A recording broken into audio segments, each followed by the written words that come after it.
Welcome to Winston's cellar. Relax, listen, enjoy.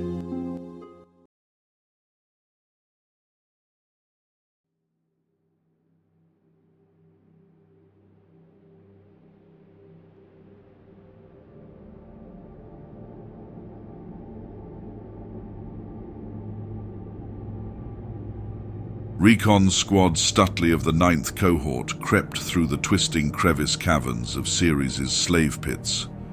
Numbering 5 experienced scouts, the squad was commanded by Scout Lieutenant Lade. They had been tasked with scouting a cavern system their cohort had discovered. Slaves were to be liberated regardless of species, paths were to be mapped, and xeno-slavers were to be exterminated. The tunnels were dank and cold. Rivets of icy water trickled through cracks in the bedrock. Some old, some newly born of the Second Legion's planet-quake-inducing arrival. Jagged wet stone formed the walls and would tear through human skin like paper. It was a miserable, foul place. Even through his helm's filters, the scout lieutenant could smell the fetid mix of rot, filth, and old machines he associated with places like this. Even after exploring kilometers of tunnel, the squad had not discovered any live humans. Corpses in various stages of decomposition were not uncommon, and a few wandering Qrel had been encountered. They had helped teach the scout squad where to strike to execute them quickly and efficiently. Eventually, though, the faint echoes of human voices filtered through the tunnels.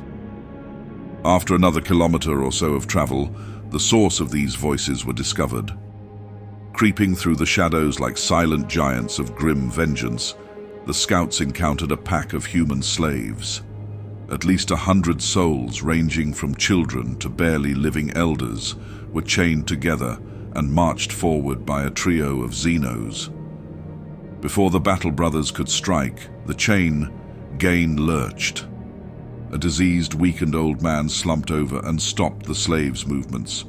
A Qrel taskmaster scuttled over and discharged welt-bringing bolts of electricity from its weapon, Tool. The old man thrashed and tried to pull himself to his feet. The years of abuse had taken its toll, and the man could not rise again. Once it realized this, the Xeno unlinked the elder's chain and prepared to dump the crippled slave.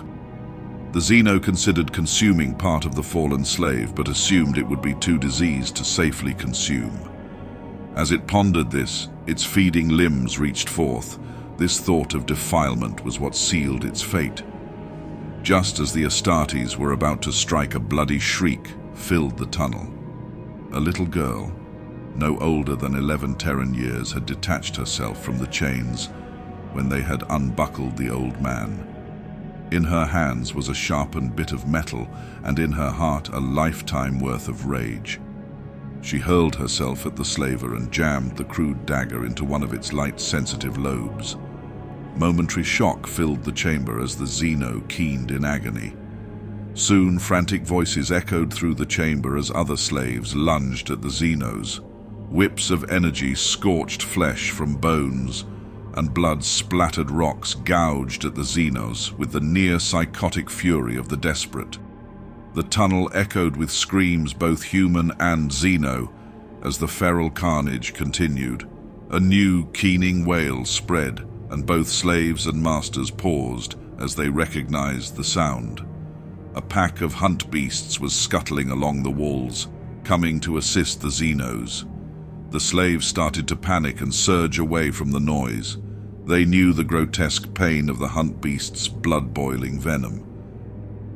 Yet a group of the younger slaves continued their frantic assault on the Xenos, even as some still attached to the work chain were pulled away. The Astartes watched undetected as a pack of children risked life and limb to ferally attack the Xeno. Even as their elders had run, they continued the assault. As the older slaves tried to drag the children away, the unmistakable noise of a second hunt beast pack filled the tunnel. It was coming from the other direction. Trapped, the work gang started to panic until a girl, the same who had struck the beast first, spoke. "We are going to die. The tunnels are breaking and a tide of black iron giants rampage through the depths. Our fate is certain, but how we meet it is not. Let us avenge ourselves on the masters of Ceres. Slowly the slaves picked up mining tools and sharpened stone.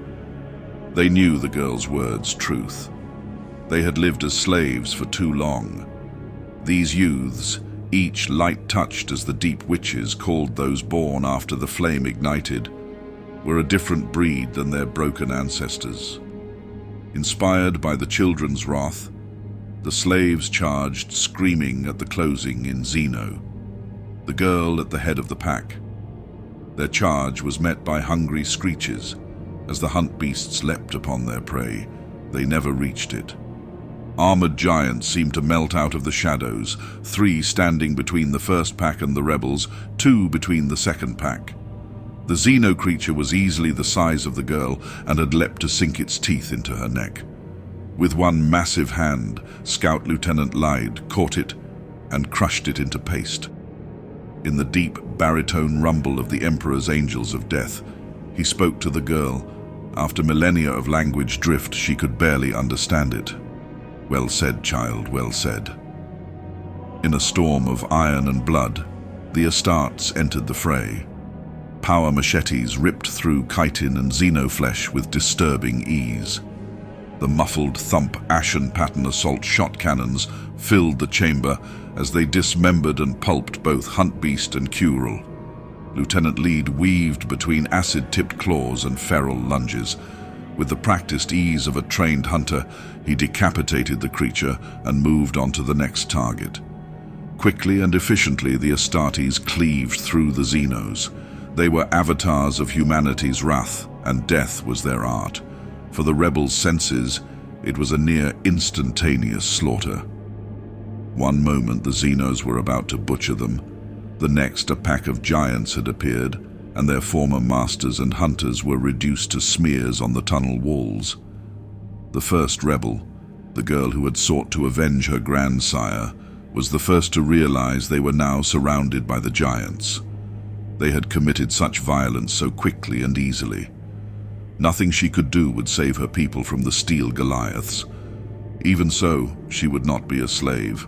She would die free. Gripping her blood-slick improvised blade, she snarled at the approaching thing. It paused and looked at her through burning red eyes. A deep rumble escaped its steel face. It took her a moment to realize it was laughter. The monster was laughing at her. Slowly it buckled its weapons to its body and reached up to its head. She gasped, as with a hiss and a click, the beast removed its head. No, not its head, its helmet. A gasp escaped her lips as she recognized the unmistakably human features revealed. Even enhanced to an incredible size, she knew it was of her species. Slowly moving to one knee, the giant man looked at her in the eyes and she asked, "Who are you? What are you? And why are you here?" The giant man's face crinkled with a slight smile as he spoke. "I am Scout Lieutenant Lyde. I am a soldier of the Imperium of Man, and we are from ancient Terra, and we have come to take you home." Even with the shivers of transhuman dread twisting her gut, something inside her very soul told the girl salvation had come. Shakily, she asked her final question as she gestured at the corpses of the Xenos. "Are you going to kill all of them?" Placing his helm back on his head, the soldier said, "Yes, in the Emperor's name, none shall survive." The girl, whose name was Sonada, smiled a mirthless smile, the smile of victim avenged. She knew not who this Emperor was, but the soldier respected him, and he sought brutal justice for her people. That was enough for her young mind. Softly, as she slumped from exhaustion, she spoke, "Good." It had been a long, arduous, and strange journey for the 5th cohort. As they had marched deeper and deeper into the rocky dwarf planet, physics had become increasingly distorted. The cohort had reassembled and were preparing to invade the deeper tunnels. The Legion had fully occupied the upper levels of Ceres. They had found a nexus point where numerous tunnels connected and continued in disturbing fashion. The crossroads of the tunnels slopped into great vertical shafts. The tunnels continued down into the dwarf planet. At first, Hawkwood had assumed it was a lift shaft for some elevator or vehicle shaft. Then one of the jump infantry leapt towards the pit, attempting to gauge its depth. To the cohort's shock, the infantry plummeted out of sight. Then the battle brother walked out of the pit, coming over the lip as if it was flat ground. Gravity was distorted. The tunnel did indeed continue down, and gravity accommodated the journey. Carefully, the cohort edged towards the pit and felt the steady shift of gravity. The tunnel floor sloped into the vertical shaft and gravity followed. With caution, the cohort marched into Ceres' depths. Their augments protected them from the disorientation and nausea such a sudden gravity shift would cause, but even through their hypno-indoctrination, a slight unease crept through the Astartes. Deeper and deeper they delved. They met no resistance, but the sounds of battle started to echo through the tunnel. Hawkwood checked his predator's cogitator and was confused. Data bursts indicated other cohorts had already reached the center of Ceres and were laying siege to the Xeno capital fortress. Yet that battle raging had to be hundreds of kilometers into the deep. Something was distorting space-time to cause this.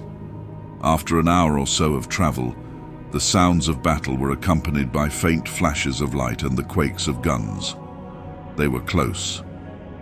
The fifth cohort had covered over 300 kilometers of distance in an obscenely short time.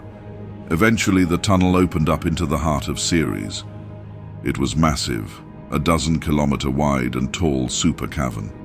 Their tunnel path bent with gravity and became part of the cavern floor. Shaped like some sort of titanic cube and dotted with numerous tunnel apertures, the chamber defied all human logic and reason. Each side of the chamber possessed its own gravity. Cohorts of Astartes battled on what Sergeant Hawkwood considered the ceiling and walls. A three-dimensional battle of distorted gravity was being waged over the chamber and its disturbing occupant. Floating in the center of the titanic room was a Xeno city, a spherical mass of organic architecture that filled the chamber. It was the size of an Imperial cruiser and hung in the air and slowly rotated. Blasts of energy and biological ammunition ripped forth from coral fortresses that dotted it. Swarms of Xeno defenders lanced forth from non-Euclidean fortresses to strike the assembled forces before falling back.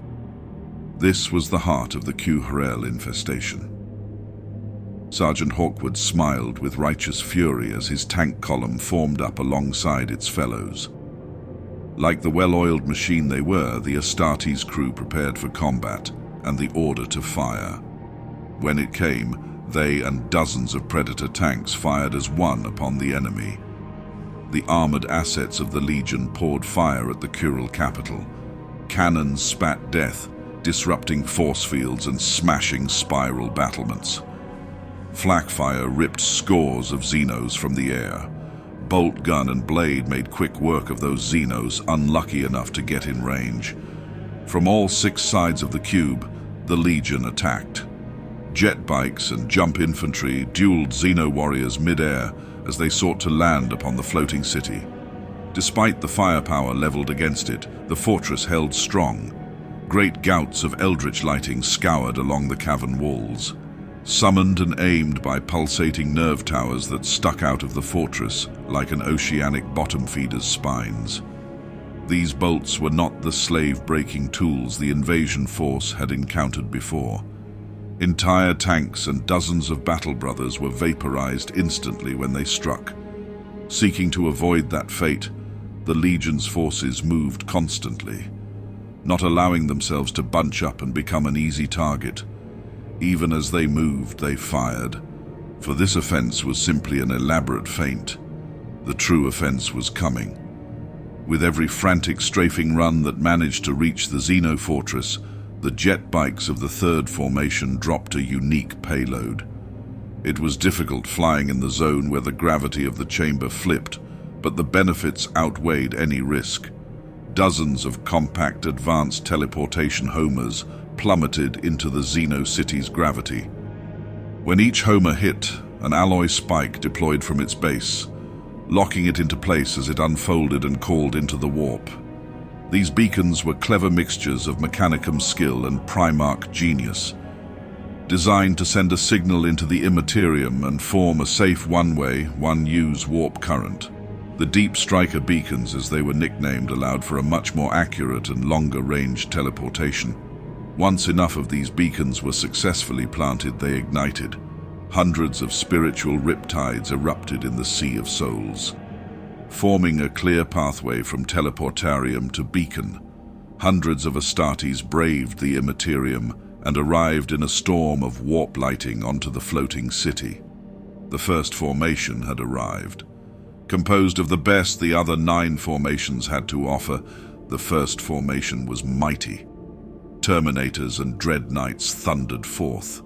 Bolt shells and more exotic projectiles cut down the shocked Xeno defenders as they marched. Master duelists and slaughterers carved through the enemy as they hunted for the Kural leaders, eager to whet their blades and claim trophy-worthy kills. Each legion and each formation was warfare perfected in its own way, millennia of human knowledge in the arts of death applied to their fullest extent. Yet even they paled in face of the first formation. Representatives of each formation fought together, complementing each other's skills perfectly. An unmatchable version of what a legion's mixed chapter should be. The lighting towers were struck quickly and efficiently. Hordes of Xeno defenders were cut down like grain before a scythe. Great weapon banks that fired cancerous projectiles and field generators met their fate at the Astartes' hands. The Kurel desperately retreated behind tighter and tighter defensive lines, burrowing into the city in frantic attempts to escape the Emperor's wrath. As the first formation spread out and took control of the floating city's surface, some of its librarians and tech marines pried open its secrets. Gravity bridges were created, allowing the forces below to be beamed up to the Xeno city. The siege had reached its next stage. Eldritch barriers bubbled into being. Void coral barriers fossilized over apertures and tunnels shriveled like poisoned veins. These did little to halt the Astartes' advance. Every barrier was carved open, each door blasted apart. As inevitable as the tide they marched. After nearly an hour of frantic fighting, the Xenos had been pushed back to their final stronghold, the true core of Ceres. Below the twisting eldritch architecture of the Kurel was something else, ancient human metal. It became apparent to the Legion that the Kurel city was a tumorous addition to the core, an alien metropolis grown around a relic from before Old Night. At the heart of the Xeno city was a mighty gate, an ancient adamantium structure. The Xeno elite had fled behind it, leaving the rest of their ilk to die. The first formation marshaled before the gate, preparing to breach it. As they did, the other Legion elements continued the purge. The Kurel had committed crimes against the human species. There would be no pity, no remorse, and no fear. Chapter Master Durandon of the First Formation. Fourth Chapter stood before the Adamantium Gate. His chapter had been ordered to open the gate. So far, nothing had worked. Explosives, focused plasma gouts, melter beams, and even a few seconds of sustained predator fire had done nothing. Even some of the more esoteric arts of the tech marines and libraries had been ineffective. The only product of these ventures had been a scant bit of information about the barrier that halted them. As the Astartes had suspected, it was of human make. Whatever was beyond it was also the source of the bizarre space-time anomalies that plagued the dwarf planet. The Xenos had found a way to hijack the ancient technology somehow and used it to their advantage. The gate was held strong by some esoteric mix of material and immaterial science. Durandon doubted anything less than an orbital bombardment could crack the gate. Durandon sighed as he transmitted the data back to the fleet. Maybe once the rest of the planetoid was captured, heavier equipment could be deployed. Till then, they would secure the gate and assist other forces. At least, that was what he planned. An encrypted data burst blipped through Durandon's comm. It read, "Prepare for high-value assist teleportation. Deep strike code, Lion Knight." The chapter master was momentarily stunned by the message. Recovering quickly, he started barking commands. Deep strike beacons were deployed, and every possible angle of attack was covered. They would fight and die to protect the beacons while they did their work. For the Lion Knight was none other than their gene father. The Primarch of the First Legion would be joining the battle. The fleet battle was going well. The Qrel were being slaughtered wholesale. Second Legion Void specialists were cleaning out asteroid nests and destroying their fleet. The Second Legion and Primarch proved themselves masters of the Void, again and again. Eddard Fendragon watched this conquest with mild interest. The vast majority of his transhuman intellect was directed at coordinating the battle below. Even so, he hoped to improve his techniques by watching his brother. The battle for Ceres was going well. Everything was going according to Eddard's projections. He had been starting to wonder if joining the battle personally would even be necessary. A Primarch on the field of battle could win any fight, but one on a command throne could win any war. Even so, he longed for combat, to whet his blade and lead the charge. Then, when the information about the gate reached him, he saw an opportunity. He wanted to test his new sword alongside his legion. In a telepathic pulse, he called out to his honor guard and the legion's first chapter. They were to assemble with him and prepare for insertion. Updates were sent to the fleet's various commanders, and he ceded operational control to his brother. Alexio would end the Void War as he finished the ground one. Leaving the command throne, he headed to his arming chamber. The armor he wore was a light suit, designed to protect from hull breaches or boarding assaults. Not something a Primarch would wear on the battlefield. Automatically, a chapter master of the 8th Formation took Eddard place at the TIE Pridwin's helm as he left. For this battle, he would be armed and armored with his favorite equipment. The arming servants and servitors had already gathered it. Standing in the center of his arming chamber, Eddard allowed the mechanical arms to remove his light armor and prepare his war gear. First was a suit of armor that was neither standard power armor nor Terminator, akin to his father's and the Custodes in design. Its auramite was obsidian black, with only its trim maintaining the original golden luster. In every way, it was beyond the standard plate of the Legion. Artificial muscles strengthened the Primarch's might even further. Auramite plates could stop all but the harshest blows. Sensors and psychic interfaces filled the helm. A unique hybrid field generator known as the Nemean Halo would protect from all but the most brutal directed energy attacks. This was fastened to an enhanced backpack power unit that could feed on Eddard's psychic might if need be. It lacked the ornateness of some of his other armors, or of what some of his brothers would wear into battle. That suited the Firstborn just fine. It was utilitarian, efficient, and yet still beautiful in the same way a master-crafted blade was, perfect for his uses. The only decoration it possessed came in the form of its Legion markings, the Emperor's own sigil in place of a rank, an honor awarded only to the Primarchs Valdor and Tyrannus, and a lion head crest on its breastplate. The armor itself had not been named yet. It was known simply as the Black Plate to those who knew of it. The Titan sword was firmly attached to his left hip by an ancient scabbard, also taken from the Sigillite's vault. The sword was bound to his very soul. In the short time, He had owned it. The blade had become an extension of the Primarch's being. He was eager to test it on the field of battle. Above the blade on his hip was the Primarch's left arm, and on it his other weapon. All sons at some point consciously or subconsciously mimic their father. Eddard was no different. The left arm of Black Plate was a massive power claw. With sword in one hand and claw in other, the Imperium's Black Knight looked the Umbric image of his father. Unlike his father's golden talons, Eddard's power claw was built to mimic the claws of some gigantic feline.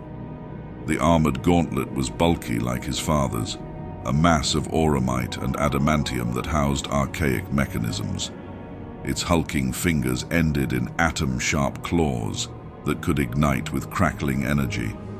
Underneath the claw's forearm was a built-in, underslung plasma weapon, a unique creation of the Primarch known as the Lionfire. Designed for tactical flexibility, both its fusion core and electromag field generator could be easily manipulated, allowing Eddard to choose what sort of projectile it fired, from streams of superheated gas burning like a flamer, to super-contained bolts of energy that broke through their magnetic cage once they had punctured a foe's armor. Eddard was psychically powerful, but could not automatize a Xeno-champion with a thought like the Emperor. Instead, a gout of plasma would make do. The last piece of war gear to come online was a gift from Calib and Kulain. It was a shield fitting of the Emperor's blade. It was not a bulky storm shield or anything of the sort. Built into Eddard's massive power claw was a single ornate gem. Easily the size of a mortal man's head, was a wonder of psionic and barrier technology. The Ebony Grail, a device that combined miniaturized Mechanicum Knight ion shield technology and telekine barriers. With a thought, Eddard could summon an energy field powered by his armor, and his mind capable of stopping a Lascanon shot. When activated, a golden-black shield composed of runes and esoteric energy ignited over his arm and covered his entire left flank in a shimmering field. The only way it was inferior to its Quester-mounted kin was its inability to be moved. A Martian Knight's ion shield could be moved independently to deflect incoming projectiles. The Ebony Grail acted much more like a traditional shield and moved with its bearer. Armed and armored, the Primarch let his consciousness expand into his arms and armor. The neural ports in his spine allowed a far better connection than his gene son's carapace. With a subsonic hum, the armor came to life and the Primarch peered through his helm's lenses. The Emperor's sword left his arming chamber and prepared to join the fight.